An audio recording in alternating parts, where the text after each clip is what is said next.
Clique sur participer. Bonjour à tous, bienvenue dans ce premier webinaire d'apprentissage Now, déjà la 5e année de cette opération d'apprentissage, de promotion de l'apprentissage dans les métiers du numérique, du conseil et de l'ingénierie en Nouvelle-Aquitaine. Donc une opération menée en partenariat avec la branche via l'OPCO Atlas et en partenariat avec les autres entités du numérique que sont l'ALIPTIC, le SPN, Pays Basque Digital, Éthique 47, Digital Aquitaine et le CIRPIN. Et pour commencer, avant de parler de l'apprentissage et du sens qu'il peut avoir pour vos entreprises, un petit mot de la présidente du CIRPIN, Tiffaine Bichot. Bonjour à tous. Bienvenue dans ce webinaire sur l'apprentissage avec comme thématique comment faire de l'alternance le meilleur outil pour faire grandir, prospérer et donner du sens à vos futurs talents. On est tous en recherche de sens dans nos entreprises et en recherche de sens avec nos équipes. On voit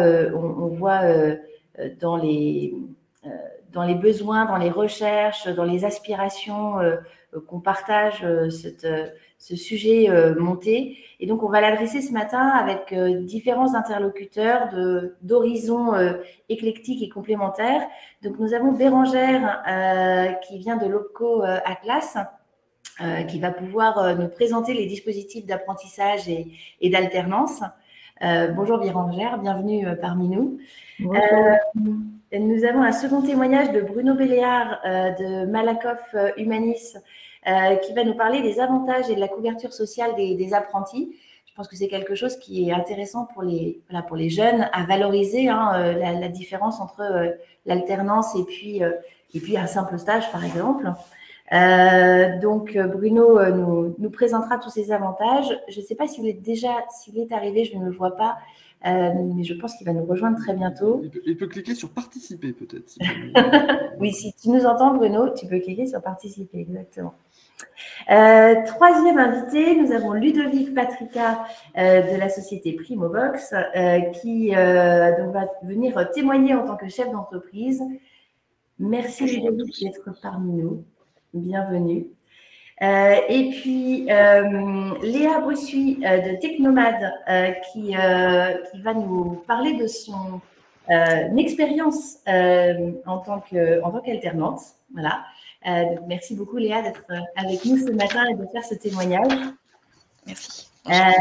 On sera au cœur du sujet. Et enfin, côté Cap Métier, que nous remercions de nous avoir, Jean-Maxime, merci d'être avec nous et merci de nous recevoir puisque cette organisation d'apprentissage NAO se fait en virtuel ce matin avec Cap Métier et cet après-midi, rencontre entreprises et étudiants au sein de vos locaux. Donc, merci de nous accueillir. Bonjour à tous.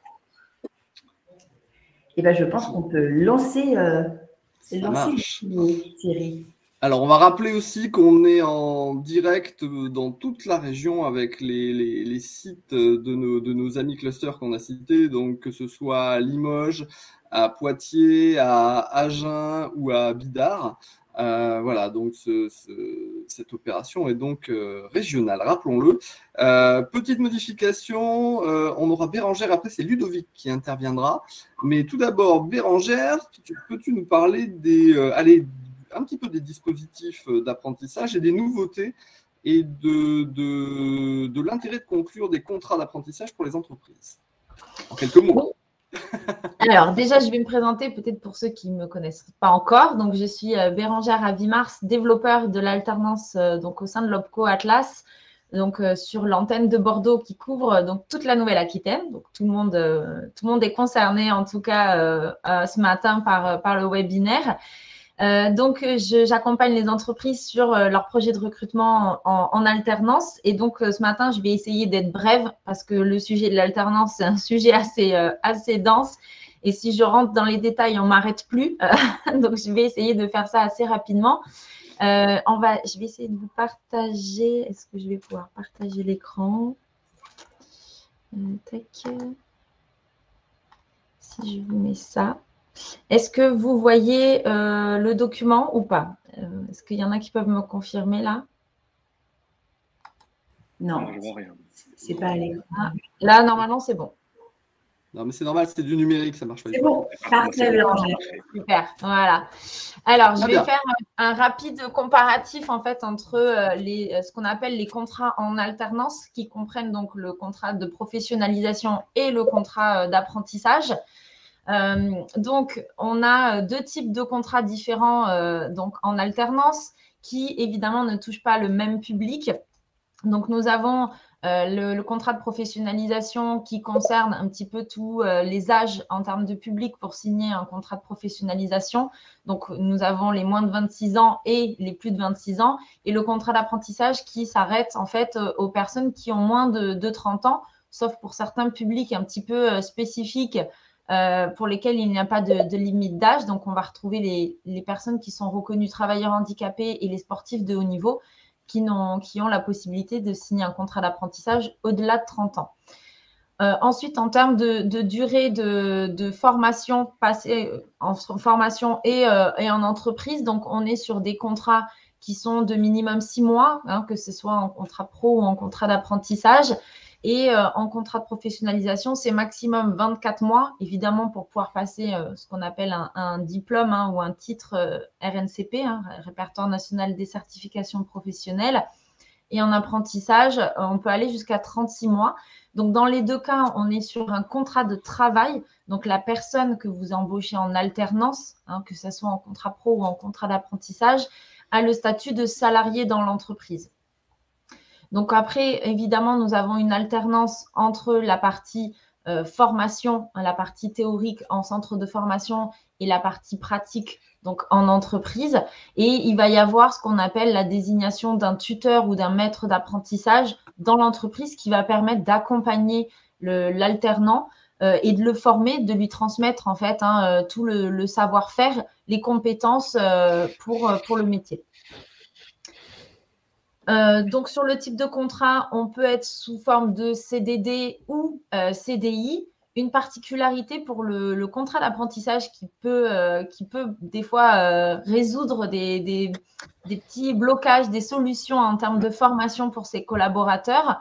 Une personne qui est déjà en CDI dans l'entreprise, qui a moins de 30 ans et qui souhaite, pour monter en compétences dans l'entreprise, obtenir un diplôme hein, ou un titre RNCP, peut tout à fait mettre entre parenthèses un peu en stand-by son CDI pour signer avec son entreprise un contrat d'apprentissage. Donc ça, c'est vraiment la particularité du contrat d'apprentissage qui ne se fait pas sur le contrat pro. Donc, on n'est pas sur le même objectif que ce soit en apprentissage ou en contrat pro. L'objectif du contrat d'apprentissage, comme je l'ai rappelé, c'est l'obtention d'un diplôme ou d'un titre RNCP. En contrat de professionnalisation, on va obtenir un diplôme ou un titre RNCP, mais on peut aussi passer ce qu'on appelle une qualification métier. Donc, la personne n'a pas forcément le besoin d'obtenir un diplôme ou un titre RNCP. Donc, on peut tout à fait mettre en place un contrat de professionnalisation. Donc, évidemment, contrat de travail, qui dit contrat de travail dit versement d'un salaire et d'une rémunération qui va varier, hein, que ce soit, on a une différence hein, entre le contrat pro et le contrat d'apprentissage. Et puis après, il y a plusieurs critères qui sont pris en compte pour le versement du salaire. La prise en charge de la formation qui va se faire par le biais de l'OPCO, donc de l'OPCO Atlas hein, pour les entreprises qui sont adhérentes à Atlas. Le financement va se faire en totalité ou partiellement en fonction des critères de prise en charge des branches professionnelles et du coût de la formation. C'est l'OPCO qui prendra une partie de ses frais à sa charge ou une totalité. Ensuite, on a le sujet actuel du moment qui concerne un petit peu les aides financières concernant la signature des contrats. Donc là, on a, vous connaissez tous hein, maintenant, ça fait depuis bientôt 2 ans que nous avons la mise en place de l'aide exceptionnelle qui a été mis en place à partir du 1er juillet 2020 et qui s'arrête donc au 30 juin 2022. Donc, c'est une aide qui est de 5 000 € pour les mineurs, 8 000 € pour les majeurs et qui est versée uniquement sur les 12 premiers mois du contrat. L'aide qui se termine donc au 30 juin, je vous donne une info qui peut être importante pour vous en tant qu'entreprise qui êtes peut-être justement en pleine réflexion sur la mise en place de ce type de contrat. L'aide qui s'arrête au 30 juin, la date du 30 juin, c'est ce qu'on appelle la date de conclusion. C'est la date de signature du contrat. Ce qui signifie que le contrat doit être signé maximum au 30 juin 2022, mais peut démarrer par exemple au 1er septembre 2022, donc à la date de la rentrée par exemple, et vous serez éligible à l'aide. Donc, ce n'est vraiment pas une date de début de contrat au 30 juin 2022, c'est vraiment la date de signature. Donc, on a cette aide exceptionnelle qui existe, qui, voilà, pour l'instant, c'est plutôt des infos officieuses qu'officielles sur une éventuelle prolongation de cette aide. En tout cas, voilà, il faut partir du principe qu'à ce jour, le 5 mai, l'aide s'arrête au 30 juin 2022. Ensuite, il peut y avoir… Pardon, je rebondis quand même. Si on devait dessiner une tendance, on a quand même des réflexions sur le fait de prolonger cette aide. D'accord. Oui. Mais à prendre avec précaution, vraiment. Voilà. C'est des infos officieuses. Tout va dépendre des législatives, clairement. On a eu une première partie où tout dépendait des élections présidentielles. Voilà, Emmanuel Macron a été réélu et c'est quand même lui qui a instauré à la base cette aide exceptionnelle. Donc, a priori, il n'y a pas de raison que ça ne soit pas… ça ne poursuive pas, mais tout va dépendre des législatives, donc qui sont dans 15 jours, et voilà, donc on va voir un petit peu comment tout ça va évoluer, mais en tout cas, c'est la volonté du gouvernement actuel, quoi. Ok. Voilà. Donc, ça, c'est l'aide exceptionnelle. Après, il y a des aides qui peuvent venir en plus, plutôt sur la partie contrat de professionnalisation avec des publics typiques demandeurs d'emploi où il peut y avoir une aide de Pôle emploi supplémentaire. Dans les deux cas, vous avez ce qu'on appelle la réduction générale au niveau des cotisations sociales, des cotisations patronales, que ce soit en apprentissage ou en contrat de professionnalisation. Vous avez cette réduction générale qui s'applique sur la rémunération de vos salariés en alternance. Et puis après, pour les publics aussi spécifiques, donc qui sont reconnus RQTH, travailleurs handicapés, vous pouvez avoir également des subventions par le biais de la GFIP qui peuvent venir contribuer des fois sur l'aménagement d'un poste de travail aussi pour ce type de public. Donc, il y a quand même pas mal d'aides financières qui existent pour la signature de ces contrats en alternance. Donc, financièrement… Il y a une question, Bérangère. Est-ce que le dossier peut être saisi au plus tard au 30 juin dans la plateforme? Alors non, la saisie n'est pas obligatoire au 30 juin. En fait, c'est vraiment la date de signature. Même moi, ce que je conseille, c'est-à-dire qu'on est sur une date de signature, par exemple, maximum au 30 juin, avec un début de contrat au 1er septembre. On a quand même 2 mois pleins où potentiellement, il peut se passer pas mal de choses entre la signature et vraiment l'exécution du contrat. Donc, nous, on demande en fait aux entreprises, et ça, c'est vraiment un discours que l'on a qui est global et général au sein de l'OPCO, c'est que les entreprises attendent à minima que déjà l'apprenti ait ses résultats d'examen pour nous déposer le contrat, pour qu'on soit sûr que le contrat va bien avoir lieu parce qu'il faut qu'il ait ses examens qu'il est en train de passer actuellement pour pouvoir rentrer à la rentrée prochaine. Et maximum, après, c'est d'attendre 15 jours, 3 semaines avant le début du contrat pour nous le transmettre. Donc là, ça veut dire que l'entreprise doit mettre en place, pour pouvoir bénéficier de l'aide et donc signer le contrat au 30 juin, c'est de le faire de façon manuelle. Donc, il existe le CERFA, le PDF en version remplissable que l'entreprise va remplir, signer au 30 juin et attendre, disons, entre mi-juillet et mi-août pour pouvoir déposer la demande sur MyAtlas. Parfait, je te remercie. Ok. Et on a David Tondelier qui nous amène une petite précision. David Tondelier qui est donc le délégué d'Atlas en Nouvelle-Aquitaine, sur le fait que les aides seraient probablement prolongées, mais pas nécessairement sous les mêmes conditions. Donc effectivement, une évolution qui sera à suivre. Donc ça, c'était pour la partie présentation. Alors, Bérangère, tu peux réintervenir si tu as des précisions à apporter. Du coup, on va s'intéresser à l'autre partie prenante de l'apprentissage, et même une des principales, qui est l'entreprise. On va en parler avec Ludovic, qui est lui-même chef d'entreprise, d'une entreprise qui s'appelle Primobox, qui est, allez, si je schématise à la hache, un grand spécialiste de la dématérialisation, mais pas que, et qui, ça tombe bien, a des apprentis chez lui. Et estime qu'il y a quand même un certain nombre peut-être à la fois de préalables en tant que chef d'entreprise avant de prendre des apprentis. Il y a peut-être des questions à se poser, mais que c'est justement plein de sens à la fois pour le jeune et pour l'entreprise. Est-ce que tu peux nous en dire un petit peu plus, Ludovic, là-dessus? Oui, effectivement. Pour situer Primobox, en termes de taille, on est 65 collaborateurs aujourd'hui. On est éditeur de logiciels, donc avec des pôles et des métiers assez classiques dans notre activité, pôle développeur R&D, pôle commerce, pôle marketing, relations clients, etc. On a connu une croissance soutenue ces 3-4 dernières années, puisqu'on est passé de 20 collaborateurs il y a 4 ans à un peu plus de 60 aujourd'hui. Et donc, du coup, c'est dans ce contexte-là qu'on a pu grandir avec des alternants, avec des apprentis, et identifier quelques écueils en complément de cette vertu. On est très actif et convaincu de cette complémentarité, de ces profils-là, de ces étudiants. J'y reviendrai après. J'ai beaucoup aimé dans la présentation de Bérengère, effectivement, le terme de référent qui était précisé, alors qui paraît une évidence, mais c'est vrai que nous, c'est quelque chose qu'on a appris au départ quand on était plus petit, quand on avait recours à des alternants et potentiellement des stagiaires.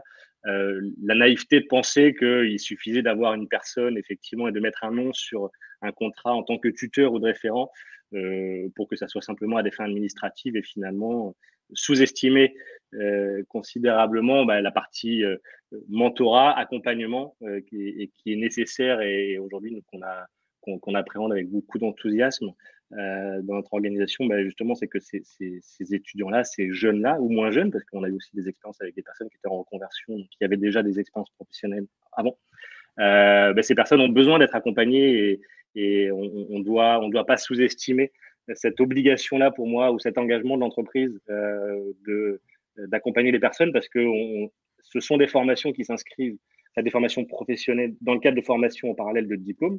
Et donc, on ne peut pas considérer que les personnes sont directement opérationnelles comme si elles étaient diplômées ou si elles avaient plusieurs années d'expérience. Donc, cette dimension-là est vraiment importante pour que ça soit un succès pour chacune des parties prenantes, à la fois pour l'entreprise, pour pas que justement on ait un sentiment d'avoir un étudiant, un alternant qui n'est pas autonome et qui ne fait pas ce qu'on attend de lui, il ne peut pas le faire tout seul. Et puis, c'est nécessaire aussi pour l'étudiant pour ne pas le laisser isolé dans son coin et potentiellement en situation d'échec, parce que de mon point de vue, l'engagement de l'entreprise, c'est faire en sorte que cette formation professionnelle, cette alternance, soit bien en complémentarité de la formation théorique dans l'organisme de formation et qui serve le projet professionnel de l'étudiant, aussi jeune ou âgé puisse-t-il être. Et donc, je trouve qu'il y a vraiment cet engagement, ce pacte qui doit être pris à deux très clairement, très tôt dans le process de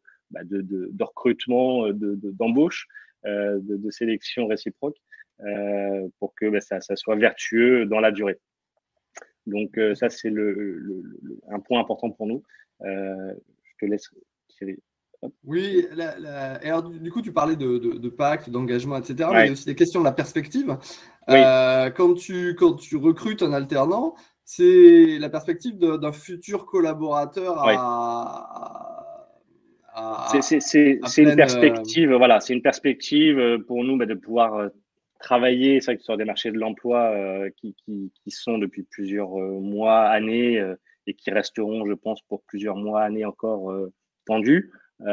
C'est pour nous un moyen justement d'avoir une complémentarité de nos ressources, à la fois des seniors expérimentés qui peuvent avoir 10-15 ans d'expérience, qui vont apporter une expertise et une expérience, et puis de pouvoir contribuer à former dans le cadre de cet apprentissage-là des personnes sur notre organisation qui vont pouvoir se projeter après leur alternance potentiellement. Et donc, du coup, on a des exemples d'alternants qui nous avaient rejoint l'alternance et qui ont transformé, qui sont encore parmi nous aujourd'hui sur ces métiers en tension et avec qui justement on partage l'organisation, la cohérence aussi. Sur quelle fonction notamment? Sur quelle fonction? Dev en particulier. Et puis le point en revanche, pour nuancer, pour pas que ça soit de l'angélisme non plus, de notre point de vue et de la part de l'étudiant, c'est que on reste sur un engagement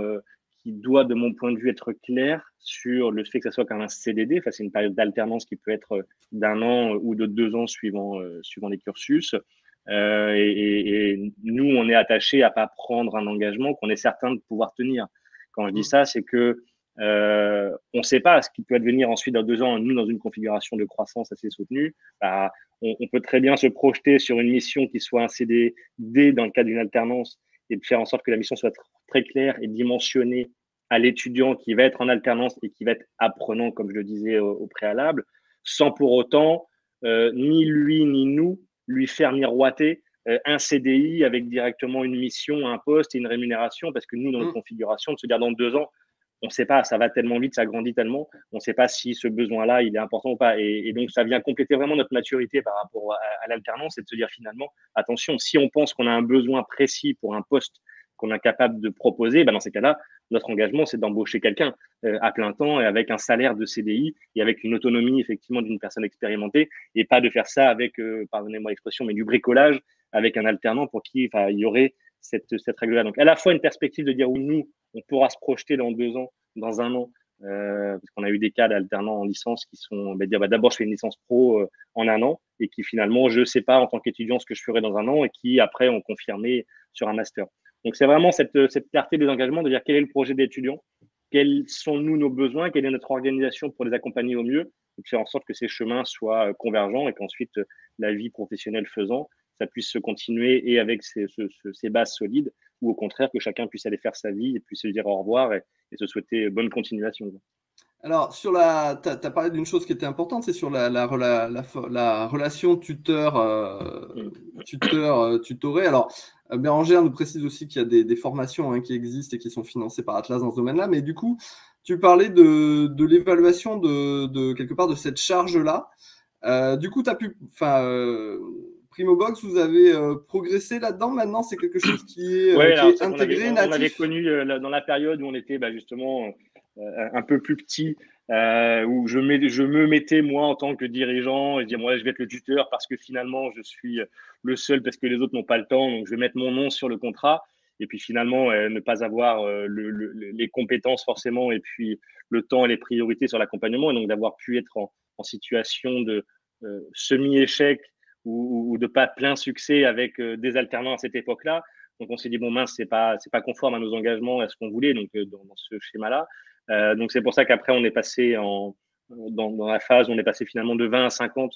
On a dit, on n'est pas structuré, on va pas avoir le temps. On a des personnes qui sont très mobilisées dans leur quotidien, dans l'exécution. Et donc, d'avoir cette charge de l'accompagnement en bonne et due forme et du suivi pour aider l'étudiant, l'apprenti à grandir et avoir un suivi aussi avec le parallèle avec l'école, etc. On ne peut pas apporter cette charge-là. Donc, on a fait une phase pendant 2-3 ans sans recourir ni à stagiaires, ni à alternants, quel qu'il soit. Et puis finalement, c'est quand on a atteint après la taille de 45-50 personnes, à avoir des organisations un peu plus structurées, des personnes qui, dans leur temps, disent voilà, j'ai tel type de besoin, ce besoin, il peut être satisfait par un profil apprenant, alternant, de surcroît. Et il peut rentrer dans un management, dans un suivi régulier au quotidien. Go, on y va. Et effectivement, ça fait que ce n'est plus moi qui suis les référents, les managers, les tuteurs dans les contrats et que ça se passe beaucoup mieux, effectivement, du coup, pour les étudiants, les alternants et que ça s'inscrit dans le quotidien opérationnel de leurs managers, tuteurs, référents parce que voilà, ils intègrent leurs équipes et là aussi, ça se fait après en transverse avec les collègues puisque dans cette croissance des effectifs qu'on a eu. Avant, ils pouvaient être tout seuls dans leur coin. Là, maintenant, ils ont des collègues qui sont en CDI, qui sont à temps plein, qui vont avoir leur niveau d'expérience. Et donc, tout ça est assez vertueux et en harmonie globalement. Alors, très bien, on en parlera tout à l'heure plus en détail avec Léa, qui viendra témoigner sur la partie du coup alternant. Merci Ludovic en tout cas pour ce témoignage-là. Je vois que Tiffen aussi te rejoint sur l'importance du binôme apprenti-tuteur et aussi, encore une fois, je pense sur le temps à ne pas sous-estimer là-dessus. Alors normalement, on doit avoir une intervention de Bruno. Bruno Béliard de Malakoff Humaniste. Ah, bonjour Bruno. Bonjour à toutes et bonjour à tous. Alors, je vous prie de m'excuser, j'ai pas mis la caméra parce que, vous l'avez compris, je suis dans mon véhicule, je suis connecté via un point d'accès mobile et j'ai la bande passante qui n'est pas formidable. Donc, j'aurai la caméra à 11 h pour ce webinaire par rapport aux entreprises. Alors, effectivement, moi, je vais prendre 5 minutes la parole pour parler surtout de l'apprentissage et de la couverture sociale de ces apprentis. Quand je parle de couverture sociale des apprentis, je parle tout particulièrement de la mutuelle d'entreprise, de la couverture frais de santé obligatoire en entreprise. Donc, je vais faire un point très rapide sur cette notion d'obligation, en fait. Je vais également vous parler des dispenses d'affiliation. Un apprenti aura la possibilité d'être exonéré d'affilier sur ce régime frais de santé en place. Je vais vous parler également de la durée de couverture de ces frais de santé, en fait. Alors, Bérangère l'a dit tout à l'heure, le contrat d'apprentissage, c'est un contrat qui est un peu particulier. Il est surtout destiné aux jeunes de 16 à 25 ans.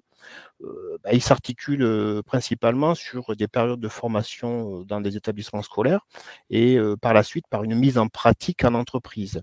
De facto, l'apprenti relèvera obligatoirement du régime général de sécurité sociale, en fait.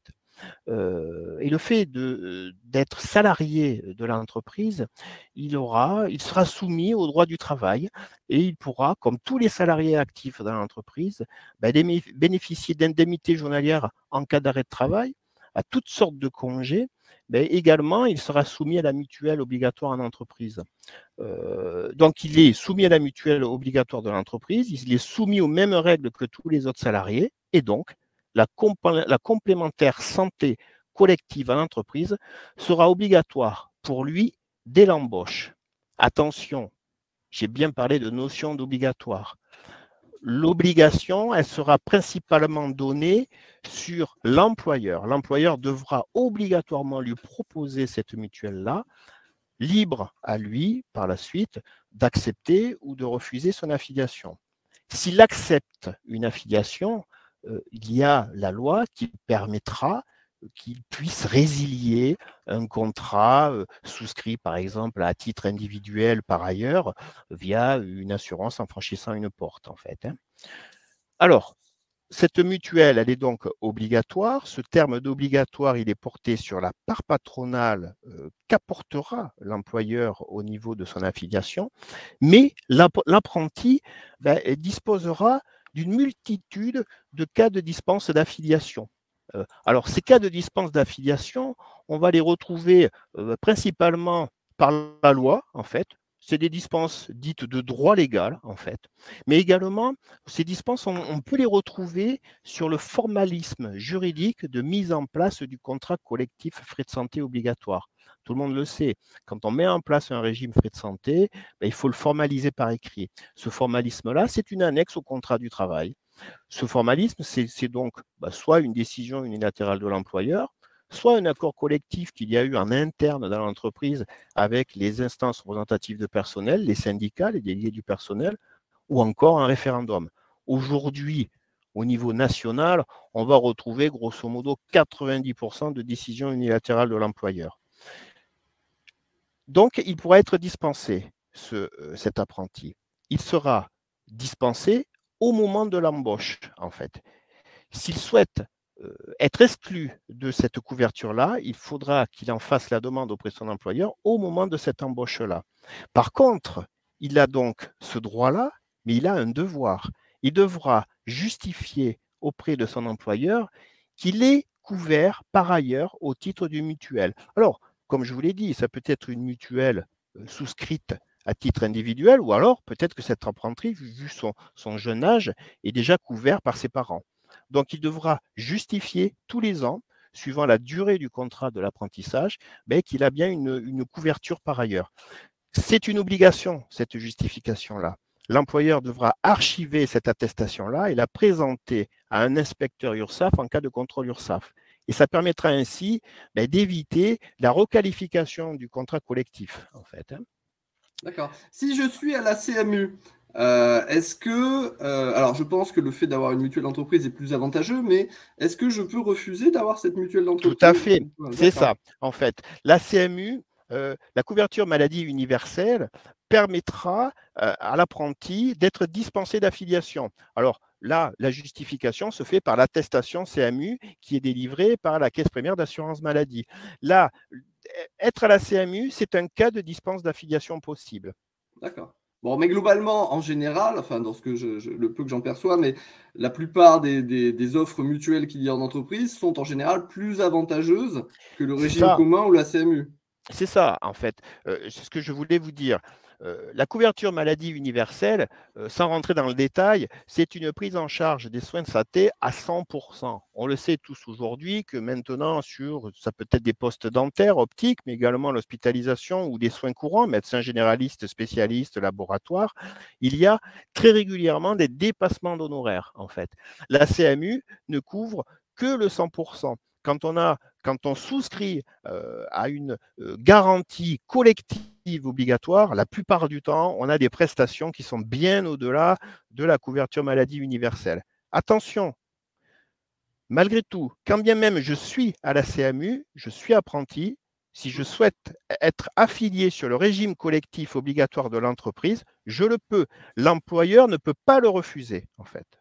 L'employeur doit proposer l'affiliation au libre choix de l'apprenti d'accepter ou de refuser. S'il refuse, il faut qu'il s'inscrive dans des cas de dispense d'affiliation. Sachez que les cas de dispense d'affiliation, il y en a beaucoup, en fait.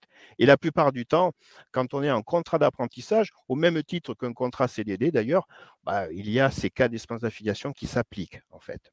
Alors, sans vouloir rentrer dans ces cas du tout, mais du coup, c'est plutôt, de mon point de vue, mais tu vas venir ou pas, un avantage social quand même non négligeable qu'on peut présenter à un apprenti quand on le recrute. C'est ça, en fait. C'est-à-dire que, parce que quand on est jeune, peut-être qu'on ne s'en rend pas forcément compte, mais d'ailleurs, on le sait, la santé des étudiants, elle est parfois un peu précaire.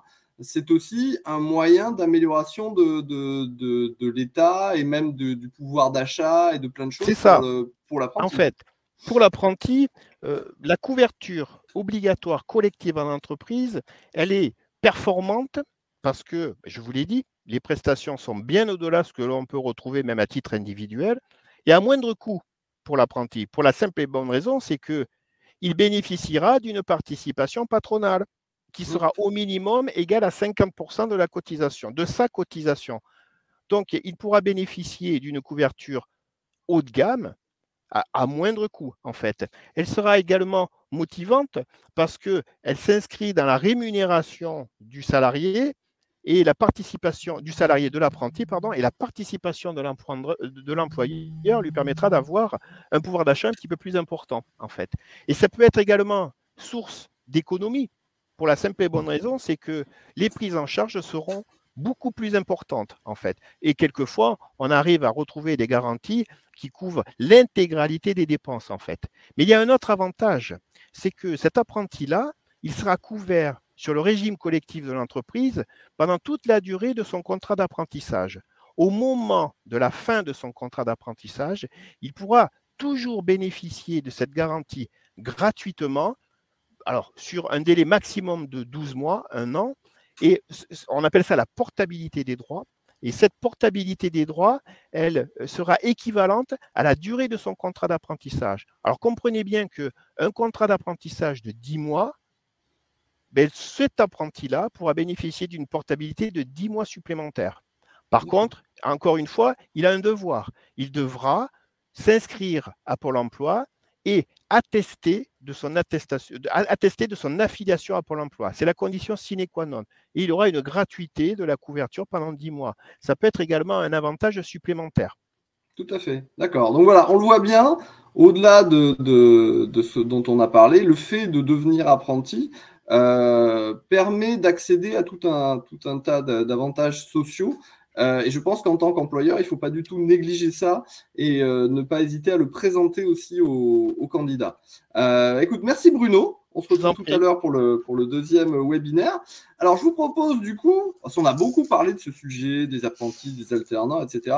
Et on va peut-être en écouter une pour qu'elle nous dise un petit peu ce qu'elle a en tête et nous fasse part de son expérience dans ce domaine-là. Alors, on va retrouver Léa Bossuit, qui est alternante chez Technomad. qui est un spécialiste de ce qu'on appelle le CRM. Alors, je ne rentrerai pas dans le détail parce que moi-même, je ne suis pas très compétent sur le sujet, mais elle va nous en dire plus. Alors, Léa, donc vous êtes une alternante. Alors, vous êtes en reconversion. Vous avez, alors je vais être très indiscret, je vais manquer d'élégance, mais ça permet d'illustrer. Vous avez 34 ans. Vous venez du monde au départ de l'hôtellerie-restauration et vous avez également une formation en art plastique, si ma mémoire est bonne. Et vous avez décidé de vous reconvertir dans le numérique et vous l'avez fait par le biais de l'alternance et vous êtes chez Technomad. C'est bien ça? C'est ça, très bien.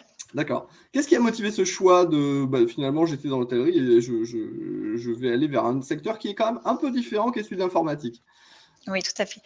J'avais envie de découvrir autre chose, surtout après être devenue maman. Je voulais un secteur plus dynamique, avec en pleine expansion et où je voulais aussi avoir une belle croissance en termes de carrière professionnelle. Donc, je me suis dit que le secteur du numérique, c'était très porteur.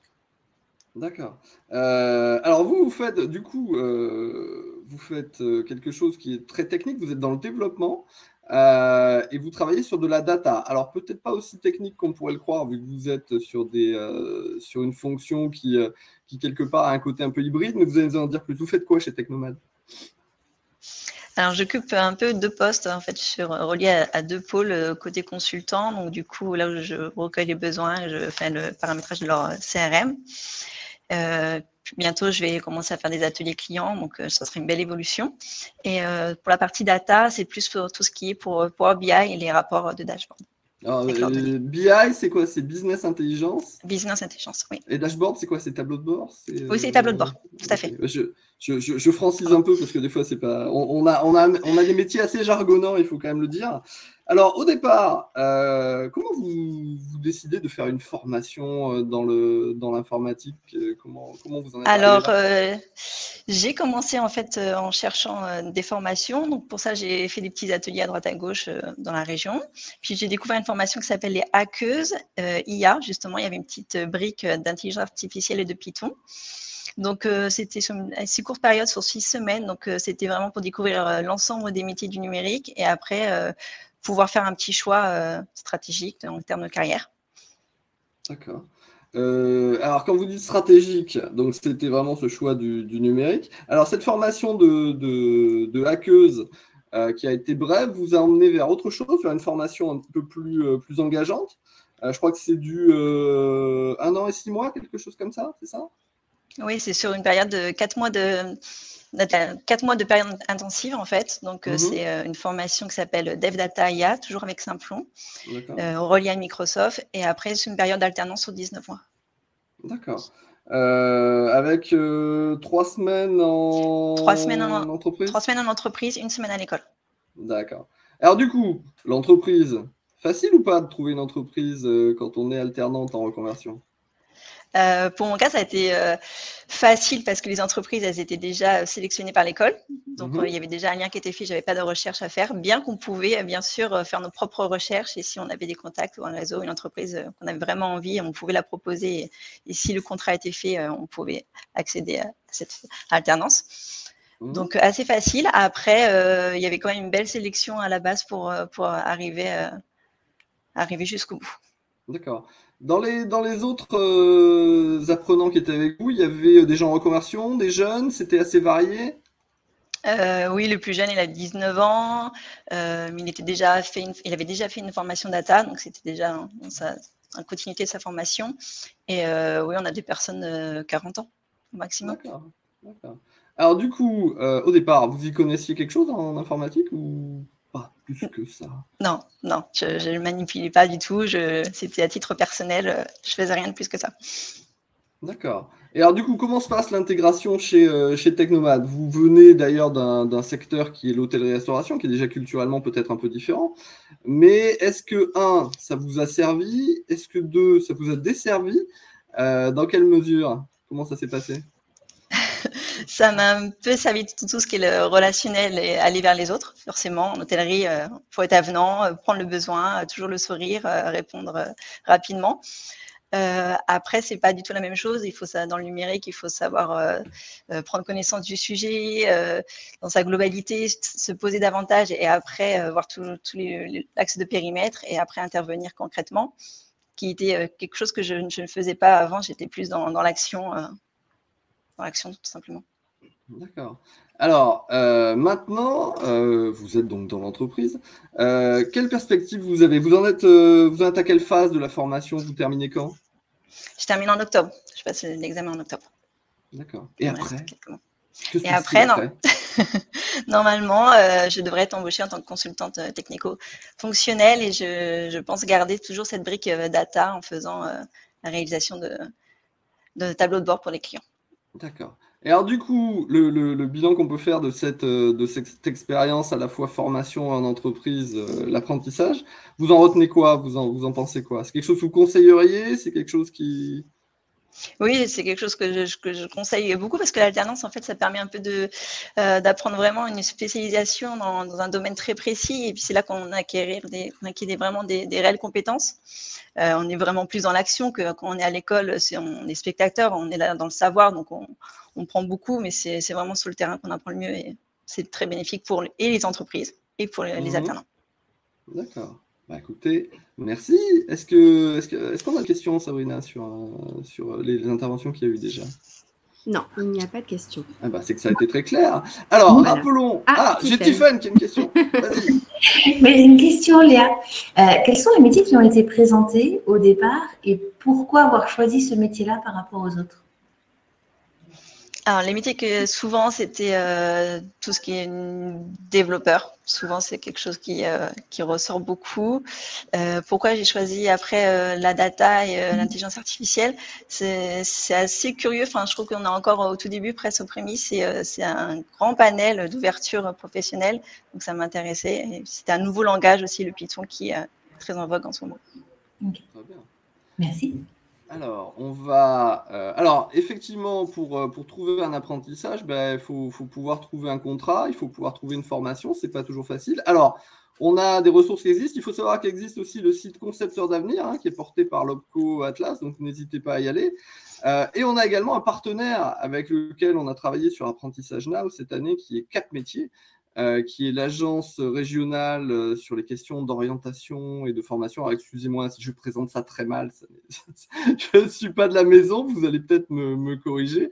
Mais il y a également des outils qui sont mis en place régionalement, notamment et toujours par Cap Métiers. C'est le cas de C'est mon alternance et je vais passer la parole tout de suite pour qu'on nous le présente. Jean-Maxime, je n'ai pas votre micro, je ne vous entends pas. Et je pense que je ne suis pas le seul. Est-ce que là, on m'entend? C'est mieux. Tout à fait. Oui, donc c'est mon alternance. Je vais essayer de faire rapide parce qu'on n'a pas beaucoup de temps. Oui. C'est le site régional, du coup, pour compléter l'offre de service de Cap Métiers, de Cap Métiers Nouvelle-Aquitaine. Il est interactif. Vous allez voir, il va permettre vraiment de proposer des solutions de recrutement aux entreprises, aux établissements publics de Nouvelle-Aquitaine qui souhaitent recruter des alternants, des apprentis ou des stagiaires. Je vais essayer, moi, de vous partager juste au moins la vision du site pour vous donner une idée de ce à quoi ça ressemble. Alors, rappelons-le, c'est tout neuf. Ça vient de sortir. Vous voyez l'écran. Où est-ce que ça plante? Ça clignote. Ça clignote. Je ne sais pas pourquoi ça clignote. C'est bon, ça y est. C'est bon toujours… Ouais, ça clignote, mais c'est… je suis désolé. On voit l'idée, c'est pas grave. Bon. Je ne sais pas si ça clignote que pour moi. Non, ça ne bouge plus. Ça clignote pour tout le monde. Voilà. C'est un peu comme du courant. On est dans l'alternance, quoi. Un coup c'est bon, un coup c'est pas bon, quoi. C'est pas grave, je vais pas le partager. Le lien a été intégré dans le chat, donc les Super, comme ça vous pourrez aller cliquer dessus. Parfait, merci beaucoup. Donc l'objectif principal en fait de C'est mon alternance, c'est vraiment de mettre en relation les employeurs et les candidats qui recherchent un contrat. Que ce soit un contrat d'apprentissage, un contrat de professionnalisation ou un stage en Nouvelle-Aquitaine, il va aller sur C'est mon alternance, il va trouver la solution, du moins. Il va vous permettre aussi, en tant qu'employeur ou professionnel ou candidat, de trouver des ressources, des informations liées à l'alternance qui seront à jour, que ce soit des simulateurs de salaire, des aides. Voilà, il y a plein de ressources à disposition. Et vraiment, l'intérêt de C'est mon alternance pour l'employeur ou pour le candidat ou le pro, ce sera le gain de temps. C'est le gain de temps pour aller rechercher l'efficacité aussi via des vignettes assez synthétiques d'offres en alternance ou en apprentissage ou de stage, et également la possibilité de candidats de créer plusieurs projets par rapport à leur recherche, et derrière qui est une gestion un petit peu semi-automatique de l'entreprise sur des tableaux de bord dédiés avec, ça peut être ses offres, les candidatures reçues, etc. C'est vraiment l'outil facilitant, on va dire ça comme ça. Les avantages de C'est mon alternance, c'est que la structure, donc l'employeur ou le professionnel qui aura un compte, pourra gérer lui-même ses offres et ses candidatures. C'est-à-dire qu'il aura accès à toutes les données liées à une candidature sur son offre. On respecte les règles RGPD, bien sûr, c'est 100% anonymisé. Donc, il n'y aura pas de coordonnées liées, c'est un lien qui va se faire directement via une boîte de messages sur la candidature qui va affecter le mail du candidat ou le mail de l'entreprise qui va déposer l'offre. Sur la page de présentation, si vous allez sur le site, vous allez voir, c'est assez intuitif. Il y aura le moteur de recherche en haut avec les différents menus, un onglet de connexion ou d'inscription, les 6 dernières offres sous forme de vignettes. Et tout à l'heure, on évoquait, je crois que c'est Léa qui d'ailleurs a évoqué le sujet, qu'il y avait des offres avec un lien offre plus centre de formation ou offre directement. Donc, vous verrez, on a fait quelque chose d'assez facilitant aussi, permettant aux candidats de repérer une offre émanant directement soit d'une entreprise, soit d'un pack, comme on l'appelle, entreprise plus centre de formation avec des petits pictos. Voilà, c'est vraiment la facilité, entre guillemets, la recherche d'un candidat sur le site. Et puis, en fin de site, vous allez voir toutes les ressources liées, comme je vous l'ai dit, à l'alternance en général. Je ne vais pas rentrer dans les détails, mais voilà, pour l'employeur, c'est vraiment un outil lui permettant de gérer tout seul, vraiment 100% autonome, la gestion de ses offres et des candidatures reçues. D'accord. Rappelons aussi que tout au long de l'année, Atlas propose des choses sur l'alternance, des manifestations, des mises en relation, des forums, que c'est également le cas de Cap Métiers, que ce sont 2 centres de ressources d'importance pour votre entreprise si vous avez des questions sur la formation, l'alternance et les sujets qui sont tout autour de ces thèmes. Voilà ce qu'on peut vous en dire. Est-ce qu'il y a des questions, Sabrina, ou est-ce qu'il y a d'autres réactions de la part de nos intervenants? Non, pas de réaction, mais je pense que tous les messages ont été passés. Très bien. Moi, je viens de créer mon compte sur la plateforme, c'est très facile. Eh ben, très bien. Merci, Tiffany. Eh ben, je te laisse le mot de la fin, Tiffany. Tiens. Eh bien, merci à tous pour vos interventions extrêmement complémentaires. On l'a compris, l'apprentissage, c'est un levier formidable à la fois pour les apprentis, pour s'immerger dans un nouveau métier et dans le monde de l'entreprise, et puis pour les entreprises, pour créer des relations à plus long terme et intégrer de nouveaux talents. Mais c'est quelque chose qui est sérieux, qui se prépare. On a vraiment besoin d'avoir un binôme tuteur-salarié qui permette à l'apprenti de grandir et puis à l'entreprise de bénéficier au mieux des talents et de créer une relation à long terme. Donc, merci à tous nos intervenants, à l'OPCO Atlas, à Malakoff Humanis, à Primobox, à Technomad, à Cap Métiers et bien entendu au CIRPIN et à tous nos partenaires pour ce premier webinaire. Merci à l'IPTIC, SPN, Pays Basque Digital, Éthique 47 et Digital Aquitaine d'être avec nous dans cet événement. Et à très bientôt pour le deuxième webinaire plutôt orienté pour les étudiants. À bientôt.